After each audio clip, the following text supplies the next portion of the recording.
কেমন আছো তোমরা?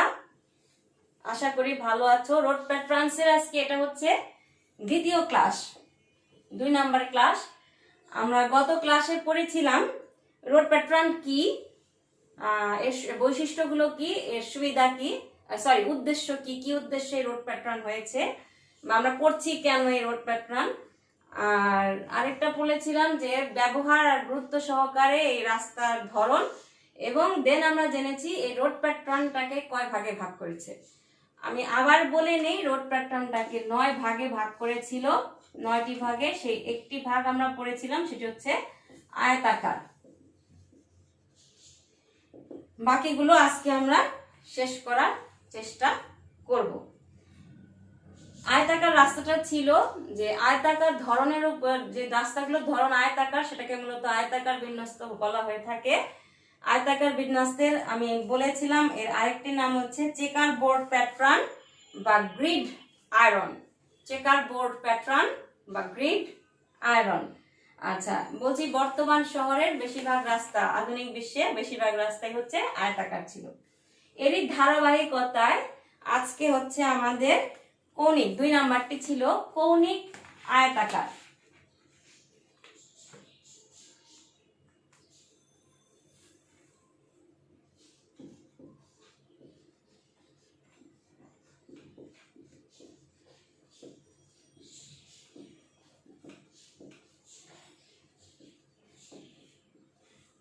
কৌণিক আয়তাকার রাস্তা কি?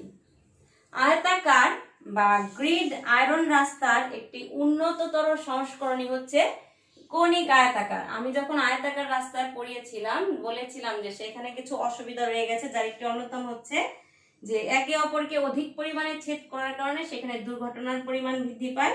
আবার বাড়ি ঘরগুলোর ভেরিয়েশন মানে মূল্য কমে যায় রাস্তা থেকে একটু দূরে হলে। সেক্ষেত্রে ওইটারই উন্নততর সংস্করণ বা সবকিছু সুবিধার জন্য করা হয়েছিল কৌণিক আয়তাকার। আয়তাকার বা গ্রিড আয়রন রাস্তার একটি উন্নততর সংস্করণ হচ্ছে কৌণিক আয়তাকার।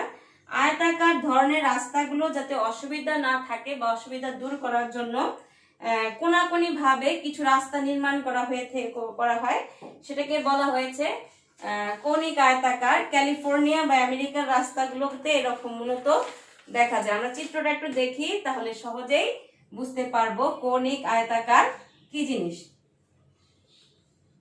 আমরা মূলত আয়তাকার রাস্তায় দেখেছি এইরকম।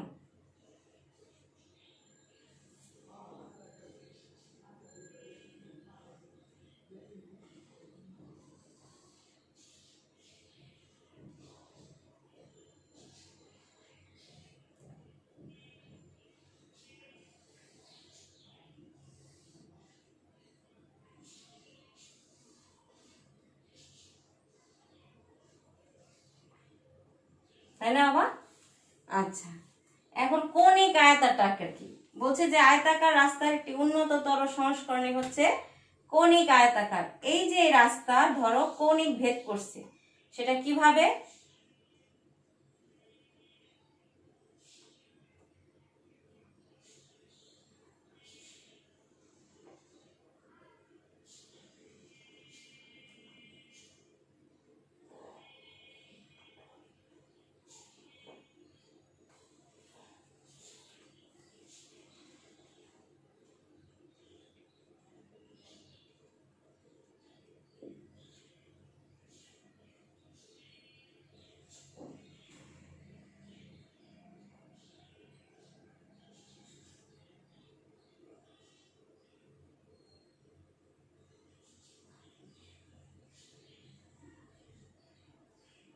আচ্ছা, আঁকাটা আমি একটু সুন্দর করে দেখাই, তাহলে ভালো বুঝবে।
দেখো খেয়াল করে যে এই যে মাঝের রাস্তা থেকে এইভাবে যাওয়া যাচ্ছে, এদিক দিয়ে যাওয়া যাচ্ছে, এদিক দিয়ে যাওয়া যাচ্ছে, এখান দিয়ে যাওয়া যাচ্ছে, আবার কিন্তু রেক্টেঙ্গুলার বা আয়তাকার একটা বিন্যাসও সেখানে রয়ে গেছে। এই যে এইটা পদ্ধতিটাকে বলা হয়েছে কৌণিক আয়তাকার পদ্ধতি। রাস্তাগুলো কৌণিক বিন্দুতে ছেদ করে, ফলে এই যে আমরা বলেছিলাম যে আয়তাকার রাস্তায় একে অপরকে সরাসরি সমকোণে ছেদ করার যে দুর্ঘটনা, সেটা এখানে খুব কমই ঘটে থাকে।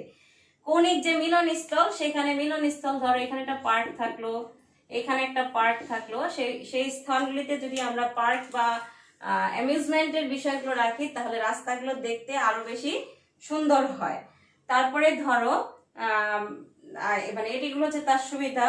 তারপরে হচ্ছে রাস্তার ব্যয় নির্মাণটা সুবিধা হয়, তারপরে জমিটাকে সহজসাধ্য করা হয়। আবার এটা সুবিধাও অসুবিধাও কিন্তু তার বিপরীত।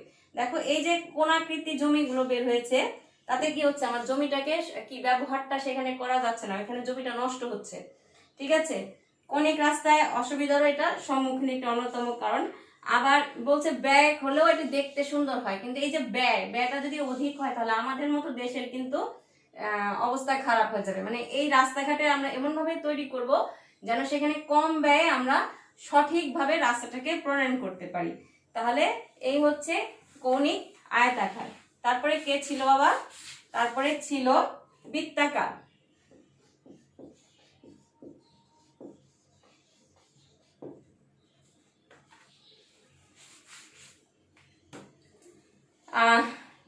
কিরণাকৃতি রাস্তার সাথে রিং রোডের মিলনের ফলে যে একটা অবয়বের সৃষ্টি হয়, কনসেন্ট্রেট বা আমরা সেটাকে বলি কনসেন্ট্রিক যে রাস্তা, সেটাকে বলা হয়েছে বৃত্তাকার রাস্তা। বৃত্তাকার রাস্তা চতুর্দিক থেকে কেন্দ্রীয় স্থান থেকে ঘুরে ঘুরে মাঝখানে একটি সড়কের মতো সৃষ্টি হয়, সেটাকে বলা হয়, আমরা একটু এঁকে দেখিয়ে বিষয়টা।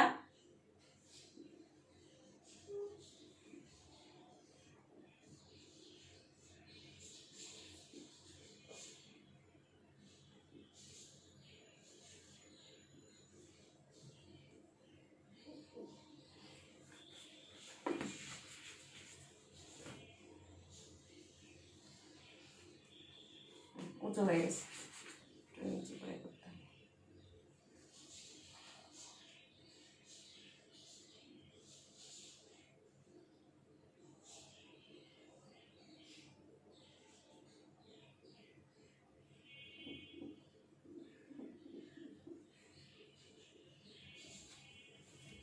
তারপরে আবার এটাকে কেন্দ্র করে, তারপরে আবার এটাকে কেন্দ্র করে,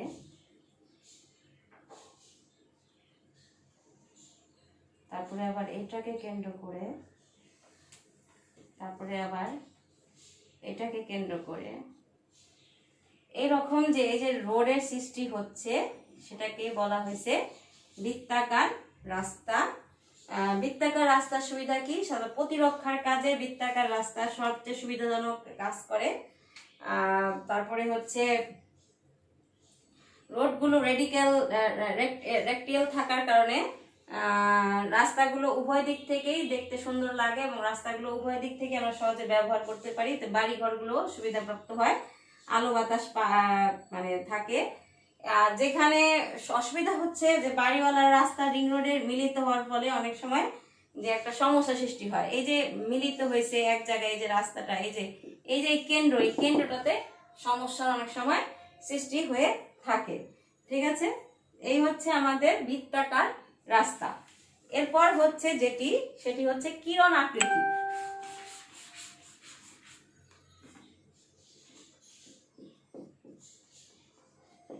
সূর্যের কিরণ যেভাবে ছড়িয়ে পড়ে সেই রকম যে রাস্তার আকৃতি, সেটাকে আমরা বলছি কিরণ আকৃতি।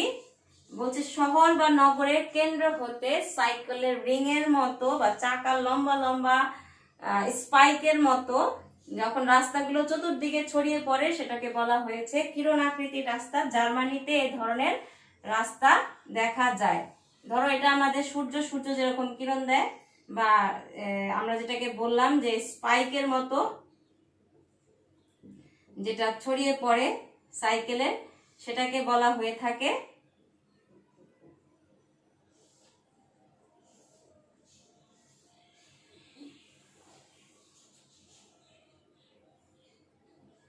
কি কিরণ আকৃতির রাস্তা।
এরকম যে রাস্তার বিন্যাস সেটাকে আমরা বলে থাকি কিরণ আকৃতি রাস্তা। Civic centre, market place, public office, তারপরে হচ্ছে ধরো কোনো ঐতিহাসিক স্মৃতিস্তম্ভ নিদর্শন, এসবকে কেন্দ্র করে তার চারপাশে যে রাস্তা ছড়িয়ে পড়ে সেটাকে বলা হয়েছে কিরণ আকৃতি রাস্তা। তবে এই রাস্তার সুবিধা হচ্ছে যে ধরো আমার এখানে কিছু আছে, তাকে কেন্দ্র করে চারপাশ থেকে রাস্তা ছড়িয়ে গেছে, সবাই এই স্থানে যেতে পারবে। কিন্তু সবারই যে স্থান এটাই হবে সেটা তো না, স্থান বিশেষ ভিন্ন হয়ে থাকে। তাহলে এটার উপর ভিত্তি করে যে রাস্তাঘাট সেটাকে বলা হয়ে থাকে অসুবিধাও সৃষ্টি হয়ে থাকে, সেটাকেই বলা হয়েছে কিরণ আকৃতির রাস্তাঘাটের অসুবিধা, যে ভবনদি নির্মাণ ক্ষেত্রে খুবই অসুবিধার সৃষ্টি হয়ে থাকে,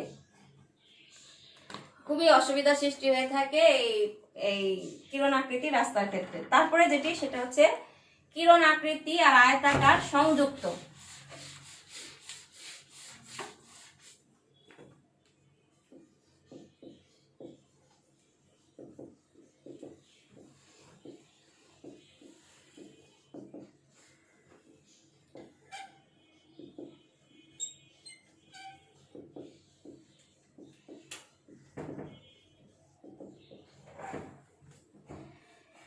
কিরণ আকৃতি রাস্তার সাথে আয়তাকার রাস্তার সাথে যে মিলন হয় সেটাকে একসাথে বলা হয়ে থাকে কিরণ আকৃতি ও আয়তাকার রাস্তা সংযুক্ত। দিল্লি, লন্ডন, ক্যানবেরাতে মূলত এই ধরনের রাস্তা দেখা যায়। এই হচ্ছে ধরো আমাদের কিরণ আকৃতি রাস্তা।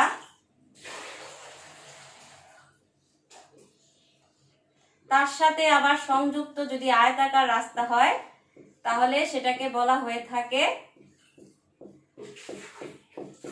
কি বলবো আমরা, কিরণ আকৃতি আয়তাকার রাস্তা সংযুক্ত।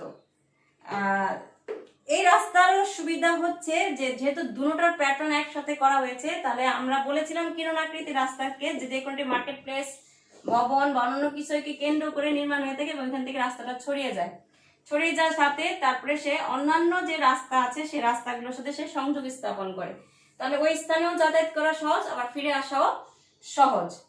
এরপর হচ্ছে সেটি হচ্ছে মধ্যযুগীয় বিক্ষিপ্ত ধরন। মধ্যযুগীয় বিক্ষিপ্ত ধরনের রাস্তা কিন্তু আমরা ইজি দেখতে পাই আমাদের পুরন ঢাকায়।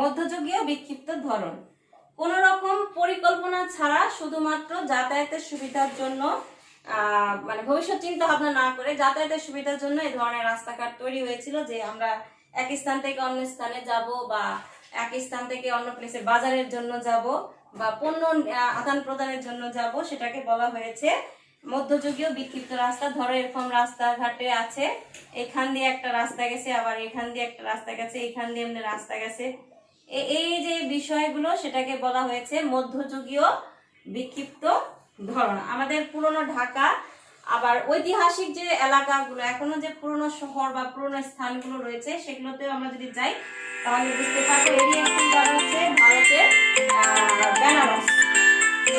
ঠিক আছে বাবা। এরপর যেটি এখানে হচ্ছিল গিয়ে যে খুব সহজে আমরা মধ্যযুগীয় বিক্ষিপ্ত রাস্তা, আমি কিন্তু একটু আগে বলেছিলাম শুরু করার সময় যে আমাদের পুরনো ঢাকায় বলা হয়ে থাকে 52,053 গলি, আমরা এক গলি দিয়ে আরেক গলি দিয়ে বের হতে পারি এবং আমরা জানি যে এখান দিয়ে গেলে সহজে আমি ওই স্থানে গিয়ে পৌঁছে যাব। কিন্তু এই রাস্তা যেটি সবচেয়ে বড় অসুবিধা সেটি হচ্ছে আমি ভারী যানবাহন চালাতে পারবো না, বা বড় ধরনের কোনো যানবাহন নিতে গেলে সেখানে কি হবে, আটকে যায়। এছাড়াও এই যে বিভিন্ন এক স্থান থেকে আরেক স্থানে যাওয়া, এক দিক থেকে আরেক দিকে বের হয়ে যাওয়া, এতে কি হচ্ছে যে এই যে রাস্তার একটা ধরন, এতে যানজটটা বেশি দেখা যায় যে এখান দিয়েও বের হওয়া যায়, আবার অপর রাস্তা দিয়েও বের হওয়া যায়। তো যেখান দিয়ে মানুষ সুবিধা হচ্ছে সেখান দিয়ে যাচ্ছে, ফলে যানজটটা এখানে খুব বেশি দেখা যায়। এরপর হচ্ছে ভূমিরূপ ভিত্তিক। ভূমিরূপ ভিত্তিক, ভূমিরূপ মানে কি? ভূমির যে রূপ থাকে সেটাকে আমরা বলেছি ভূমিরূপ। তার মানে তার পাহাড় পর্বত, তার প্রাকৃতিক যে রূপ রয়েছে ভূমির উপরে, প্রাকৃতিক যে অবয়ব রয়েছে সেই অবয়ব নিয়ে ভূমির যে একটি আলাদা বৈশিষ্ট্য সম্পন্ন রূপের সৃষ্টি হয় সেটাকে আমরা বলছি ভূমিরূপ। নদ নদী, হ্রদ, সমুদ্র সৈকত, পাহাড় প্রভৃতি প্রাকৃতিক ভূমিরূপের উপর ক্রমশ এই যে একটা ধারণা, সেটা যে এখান থেকে নদী গেছে, নদীর কিনার দিয়ে আমি রাস্তা করে যাবো, সেটাকে ভিত্তি করে এই যে অপ্রশস্ত বা বিক্ষিপ্ত ধরনের রাস্তা সেটাকে বলা হয়েছে ভূমিরূপ ভিত্তিক রাস্তা। বাংলাদেশের পার্বত্য চট্টগ্রাম এবং সিলেটের শহরগুলোতে মূলত, এবং ভারতের দার্জিলিং এ এই ধরনের সড়ক রয়েছে। ধরো এখানে একটি হ্রদ রয়েছে, তাহলে এই হ্রদের চারপাশ দিয়ে রাস্তাটাকে ঘুরিয়ে আনা হবে। তাহলে এখান দিয়ে এভাবে একটি রাস্তা যাবে, আবার এখান দিয়ে হয়ে যাবে, আবার এখান দিয়ে এরকম একটি রাস্তা হবে। ধরো এখান দিয়ে আবার যাওয়ার পথে একটি পাহাড় রয়েছে, তাহলে পাহাড়ের ঘুরে ঘুরে যে রাস্তাটা সেটা মানে ভূমিকে কেন্দ্র করে সেটা একটি আরেক ধরনের। এই ধরনের রাস্তা সাধারণত অনুন্নত পাহাড়ি এলাকায় সংযোগ সাধনের জন্য করা হয়ে থাকে।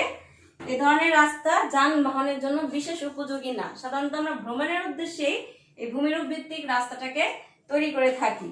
আচ্ছা, এরপর হচ্ছে সংযুক্ত, আয়তাকার ও বিক্ষিপ্ত।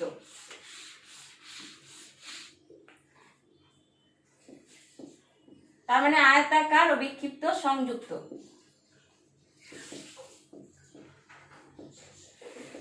আমরা আয়তাকার রাস্তাও কি বিক্ষিপ্ত রাস্তা কি সেটাও জেনেছি। এই দুই রাস্তা যখনই আমরা আমাদের চলাচলের সুবিধার জন্য ব্যবহার করব সেটাকে হচ্ছে বলছি আমরা আয়তাকার সংযুক্ত। দ্রুত গড়ে ওঠা শহরগুলোতে মূলত এই আয়তাকার আর বিক্ষিপ্ত ধরা যায়, যেটি আমাদের ঢাকা শহরে একটি অন্যতম দৃষ্টান্ত। ঢাকা শহরের পুরনো ঢাকা আর নতুন ঢাকা, দুই ঢাকা। ইভেন আমি আমার এলাকার সূত্রাপুরে যেটা বলেছি, যে আমি সূত্রাপুরের যদি দক্ষিণ দিকে থাকি তাহলে দেখবো সেখানে বিক্ষিপ্ত। ঠিক একটু উত্তরে যেখানে আমরা বলি ওয়ারিটা হচ্ছে আমরা বলি যে পূর্বে সেখানে মানে ধনীর আবাসস্থল ছিল, সেখানে গেলে দেখা যাবে যে রাস্তাগুলো সবই আয়তাকার। তার মানে বিক্ষিপ্ত রাস্তার পাশাপাশি সেখানে আবার আয়তাকার বিন্যাসের রাস্তা যে গড়ে উঠছে সেটাকেই বলা হয়েছে আয়তাকার ও বিক্ষিপ্ত রাস্তা সংযুক্তশীল।